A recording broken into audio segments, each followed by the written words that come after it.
The temperature dropped as they entered the shadows of the forest, and Macaria clutched her shawl a bit tighter around her. No one else seemed to notice, but their cheeks did get redder, and it was possible to see faint traces of their breath as they chattered like the birds of the forest. Macaria tried to distract herself by scanning the vegetation and foliage for the healing plants her mother needed, noting where she saw telltale sprouts and buds. Unfortunately, that didn't take enough of her attention to distract herself from the growing pain in her abdomen. As a hedgewitch's daughter, she'd been out in the woods identifying and collecting plants since before she could walk.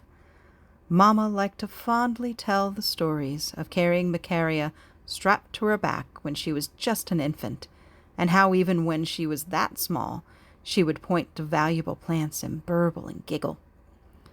Mama didn't hide her hope from her daughter that she would be a hedgewitch too, that when the time came for Elzbieta to retire, Macaria would step into her place and spend her life ministering to the people she'd grown up among. Macaria agreed it would be a fine enough life if she were ever blessed with the magical talent of a witch. Up ahead of her, the boys found a particularly deep rut filled with spring melt and a thin scum of ice lingering on top. They hooted and hollered as they dipped and swished Marzana with particular vigor. The girls and smaller children grabbed each other by the hands and danced in a circle around the young men.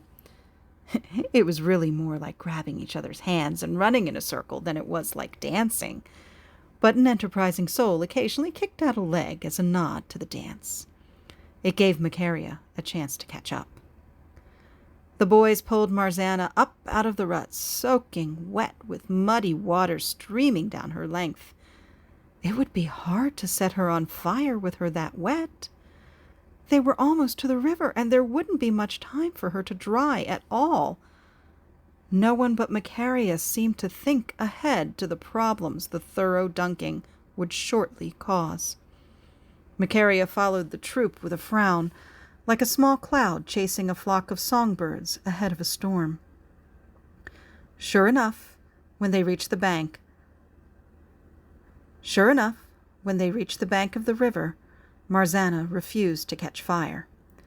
Nasek kept trying to coax her sodden dress alight with the embers Alexei brought from the forge in a lidded stone bowl, but all he managed was a sullen smolder. "Can't we just toss her in the water?" whined Renia, the headman's daughter. "I'm starting to get chilled. Let's be done with it." Alexei and Nasek frowned at her. "If we don't perform the sacrifice correctly, we could wind up with a bad growing season and a worse winter than we just had. Isn't that right, Macaria?" All eyes turned to her. She stuttered at first, but then she found the words her mother said so many times as Macaria watched her at her spellcraft. "Cutting corners can have disastrous consequences, especially when it comes to spellcraft," Macaria said. "We may not be witches, but this ritual will affect all of us and everyone we love. We owe it to them to get her a light." "We've tried everything." Nasek's voice cracked and he blushed. "What should we do? Did your mother teach you anything to get wet things to burn?" Macaria shook her head and looked down at her very muddy shoes. The light-hearted joy bled out of the crowd as everyone regarded the saturated effigy and tried to think of a way to set her alight. Macaria buried her hands deep into her apron pockets and felt ashamed that none of her power had blossomed yet, if it ever would, that she could do nothing to solve the soggy riddle of Marzana. "Wait!" Macaria's head came up as she whipped her hanky out of her apron pocket. It was not quite clean, but it was dry, and it would burn. "Here," Macaria said as she scurried closer to Marzana. "Bring it a little closer to me." The boys obliged, and Macaria twisted her hanky around the citrine necklace and slid one end through the kerchief under the effigy's chin before she tied the knot, and then tied it twice to make sure that it would not come loose.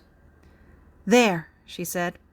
You can light the hanky, and even if the rest doesn't catch, we should be all right. The magic we can see is so often just the visual symbol of the power underneath, and small things can be very powerful as long as you believe." Macaria found herself quoting her mother again.